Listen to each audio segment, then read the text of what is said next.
Study step. Chandrayaan 3ની સફળતા બદલ આપણે સૌ ભારતવાસીઓ ખૂબ જ ગર્વ અનુભવીએ છીએ. સૌને શુભેચ્છા.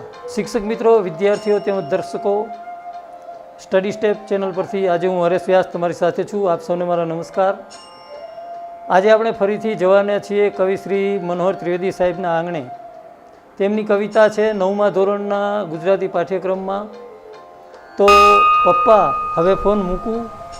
આ કવિતા આપણે કવિ શ્રી મનોહર ત્રિવેદી સાહેબ પાસેથી સાંભળવાના છીએ. 4 એપ્રિલ 1944ના રોજ અમરેલી જિલ્લાના હિરાણા ગામમાં તેમનો જન્મ થયો હતો. જીવનભર તેમણે ઉત્તમ શિક્ષક તરીકે કાર્ય કર્યું.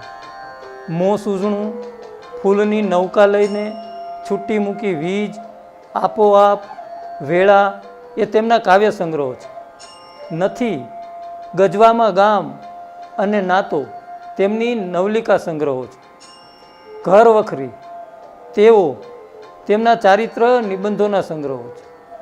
કાચનો કૂપો, તેલની ધાર, ટીલ્લી, આલે લે એ તેમના બાળ સાહિત્યની કથાઓ છે. ગીતમાં અને ગઝલમાં તેમની નોંધપાત્ર ગતિ રહી છે. હોસ્ટેલમાં રહેતી દીકરી પપ્પાને ફોન કરીને જે ગોઠડી માંડે એ પ્રસંગ સહજ રીતે કવિએ આ ગીતમાં મૂક્યો છે. આ ગીત કવિના વેળા કાવ્ય સંગ્રહમાંથી લેવામાં આવ્યું છે. ગીતની શરૂઆત તો પપ્પા હવે ફોન મૂકું જેવા પ્રશ્નાર્થથી થાય છે. એટલે કે પપ્પા અને દીકરી વચ્ચે ઘણી વાત થઈ ગઈ છે, છતાં ફોન મૂકવાની ઈચ્છા નથી થતી. આખા કાવ્યમાં દીકરી જ બોલે છે. પપ્પાના પ્રશ્નો દીકરીના ઉત્તરથી સૂચવાઈ જાય છે. મમ્મીનું ભોળપણ, પપ્પાની ઉતાવળ દ્વારા દીકરીની માતા પિતા પ્રત્યેની ચિંતા, પ્રેમ, લાગણી બધું ખૂબ જ ઓછા શબ્દોમાં વ્યક્ત થઈ જાય છે. કાવ્યના અંતે પણ ફોન તો પૂરો થતો નથી, કારણ કે શરૂઆતમાં જેમ પ્રશ્ન છે તેમ અંતે પણ પ્રશ્ન છે. આથી ચતુર ભાવક પામી જાય છે કે ફોન મૂકવાનો નથી, વાત હજી આગળ ચાલવાની છે. આમ માતા પિતા અને દીકરીના લાગણી તંતુને વ્યક્ત કરતી આ ઉત્તમ ગીત રચના છે. કવિ શ્રી મનોહર ત્રિવેદીએ આપણી વિનંતી સ્વીકારી ફરી વાર આજે આપણી સાથે જોડાયા છે. હું કવિ શ્રી મનોહર ત્રિવેદી સાહેબનો ખૂબ જ આભાર વ્યક્ત કરું છું. તો ચાલો મળીએ કવિ શ્રી મનોહર ત્રિવેદી સાહેબ. મિત્રો, આજે હરેશભાઈ આંગણે આવ્યા છે અને શનિ 9માં અભ્યાસ કરતા અમારા બધા માટે મારું જે ગીત તમારા પાઠ્યક્રમમાં ચાલે છે, પપ્પા હવે ફોન મૂકું, એના વિશે આ થોડીક વાતો કરવી છે. એ ગીત પણ તમને સંભળાવવું. દીકરી ગોરજ હોસ્ટેલમાં ભણતી હતી ભાવનગર. ત્યારે એસટીડી કોલ સેન્ટર ઉપરથી એ ફોન કરવા જાય અને ત્યારે વાતમાં ને વાતમાં એ પૂછતી જાય, તો પપ્પા હવે ફોન મૂકું? હું કહું મૂક, પણ એ કંઈ મૂકે એમ નહીં. એની વાતો ચાલુ જ રહે, એટલી બધી વાતોડી વાત કરતી જ રહે. અડધો કલાક ચાલે, કલાક ચાલે, સવા કલાક ચાલે. તો પપ્પા સાથે વાતો કરવાનું મન એને સતત રહ્યા કરે. ઘરના બધા સભ્યોની ખબર અંદર પૂછે, એની ચિંતા કરે, એના વિશેની વાતો કરે.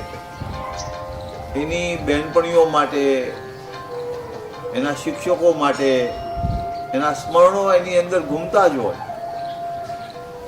એની વાતો કરે, બધાને સંભાળે. પણ વચ્ચે વચ્ચે પાછી પૂછતી જાય, તો પપ્પા હવે ફોન મૂકું?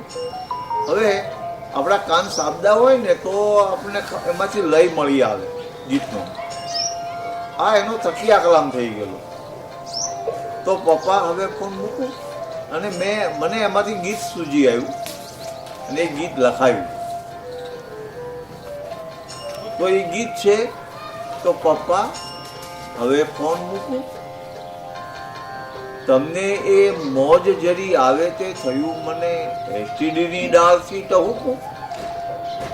તમને એ મોજ જરી આવે તે થયું મને, એસટીડીની ડાળથી ટહુકું, તો પપ્પા હવે ફોન મૂકું. હોસ્ટેલ તો ફાવે છે જેમ કે કાંટામાં સચવાતું ફૂલ, તોય એ તો ઉઘડે છે, રંગ ભર્યું મહેકે છે, ડાળખીમાં કરે ઝુલાઝુલ.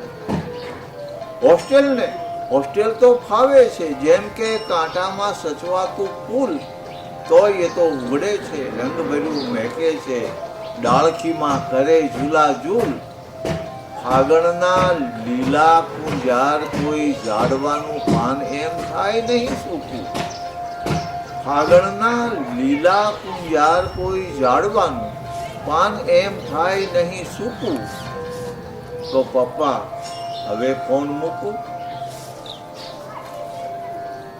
મમ્મી બા જલસામાં બાજુમાં ઊભી છે, નાના તો વાસણ છો માંજતી, કહેજો આ દીકરી કે તારા સૌ સપનાઓ રાત પડે નિંદરમાં આંજતી.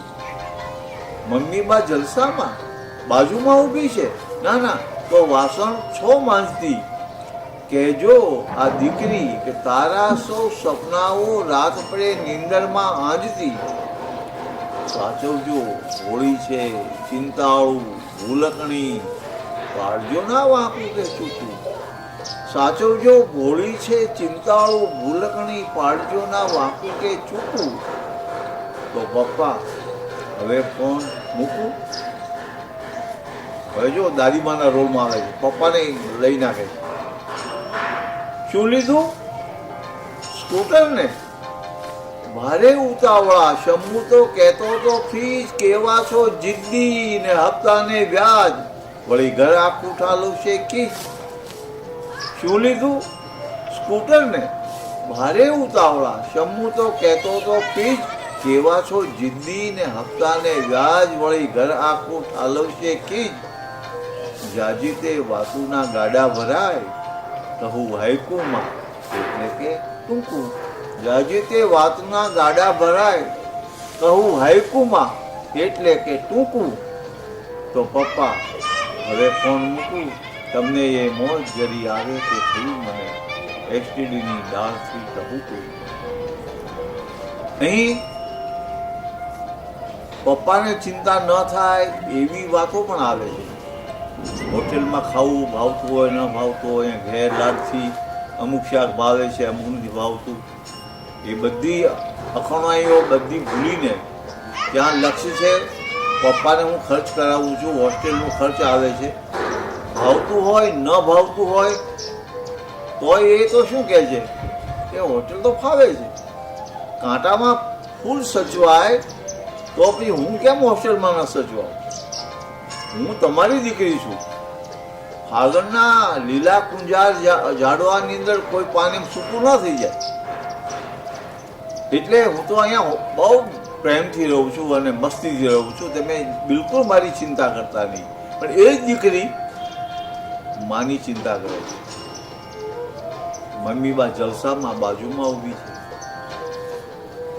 અને એના કામ પતાવવા દો એટલે કે નાના વાસણ છો માંગતી. અને માને બીજી ચિંતા ન થાય તે પણ એ કહે છે, એને કહેજો મમ્મીને કે આ તારી દીકરી રોજ તારા સપનાઓ નિંદરમાં આંજીને સૂવે છે. તારા મનમાં છે ને હું બહુ સરસ ભણું અને આગળ વધું, એ બધા સ્વપ્નાઓ એના સ્વપ્નાઓ મારી આંખમાં આંગી છું. એટલે આવી મારી મમ્મીને તમે સાચવજો. એ ખૂબ ભોળી છે, તમે એની ઉપર ચીડાતા નહીં. એ ભૂલકણી છે, ક્યારેક ભૂલ પણ થઈ જાય, ક્યારેક કામ રહી જાય, ક્યારેક કોઈ વસ્તુ આડાવડી મુકાઈ જાય તો તમે એની ઉપર ચીડાતા નહીં, ક્યાંક એમની સાથે વાંકું નહીં પાડતા. અને આ જ દીકરી શિખામણ આપતી દીકરી પપ્પા ઉપર ગુસ્સો પણ કરી લે. તમે શું લીધું? સ્કૂટર લીધું? અરે પપ્પા, આપણી જરૂરિયાતો હતી ફ્રીજ લેવાની. ફ્રીજ હોત તો આખું ઘર વાપરી શકાત. ઉનાળામાં મહેમાનો આવે તેના માટે શરબત ધરી શકાય, શાકભાજી રાખી શકાય, દૂધ દહીં રાખી શકાય, માખણને સાચવી શકાય. કેટલી વસ્તુ આપણે એમાં ફ્રીજમાં સાચવી શકીએ અને ઘરના એક સભ્યોના કામમાં આવે ત્યારે તમે માત્ર તમારો વિચાર કરો. સ્કૂટર લીધું, ચલાવવાનો કોણ? તો પપ્પા. ભાઈ તો નાનો છે, એ કાંઈ એને તમે ચલાવવા નહીં આપો. મમ્મી છે, ઘરકામમાં હોય, એ પણ ચલાવવાની નથી. ચલાવવાનું તમારે સ્કૂટર એકને જ કામમાં આવે, બીજ હોત તો આખા ઘરને કામમાં આવે.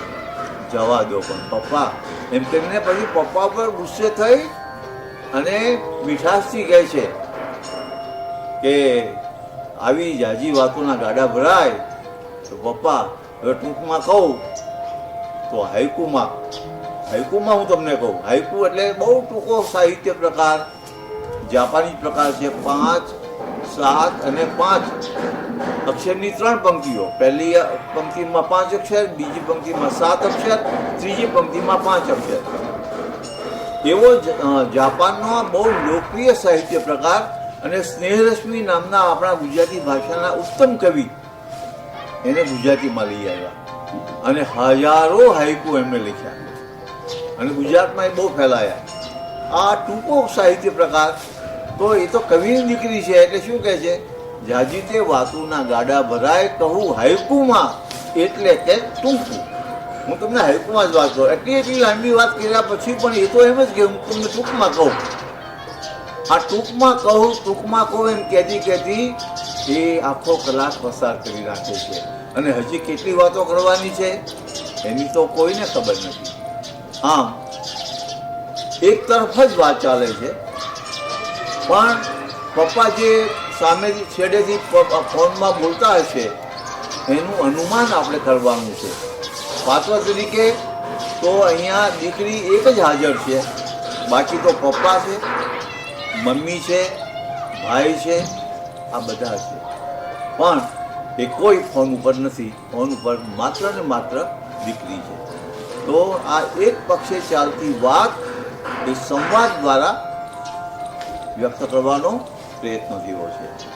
તમને બધાને ખૂબ ખૂબ શુભેચ્છાઓ અને સરસ રીતે આ ગીત અને બીજા ગીતો આ દ્વારા પણ જો માણવા તમને મળે, તમે બીજા ગીતો પણ વાંચતા થાવ તો ગુજરાતી ભાષામાં કેટલા સમૃદ્ધ ગીતો છે આપણી પાસે. અને ગુજરાતી ગીતો વાંચતા ગુજરાતી ગઝલ વાંચતા તમે એ જ રીતે હિન્દીની અને બીજી ભારતીય ભાષાઓની કવિતાઓ વાંચો અને એમ કરતાં વિશ્વ ભાષા અને વિશ્વ કવિતા સુધી પહોંચ આપણી વધે, આપણું વાંચન વધે અને તો જ ગુજરાતી ભાષા ટકે. ગુજરાતી ભાષાને ટકાવવા માટે આપણે ગુજરાતી બનવું પડે, ગુજરાતીમાં બોલવું પડે, ગુજરાતીમાં વ્યવહાર કરવા પડે અને તો જ ગુજરાતી ભાષા ટકશે. ગુજરાતી વાંચીશું નહીં તો આજે જે અંગ્રેજી તરફનું પ્રલોભન વધતું જાય છે અને આપણે આપણી માતૃભાષા ભૂલતા જઈએ છીએ. મા અને માતૃભાષા વગર કોઈને ચાલવાનું નથી. આટલું આ ગીતના માધ્યમથી મારે તમને કહેવું છે. ગુજરાતી ભાષા અમર રહો, ગુજરાતી ભાષા પ્રત્યેનો પ્રેમ તમારો અખંડ રહો, એવી શુભેચ્છાઓ સાથે નમસ્કાર. ભારત માતા કી જય. જય હિન્દ.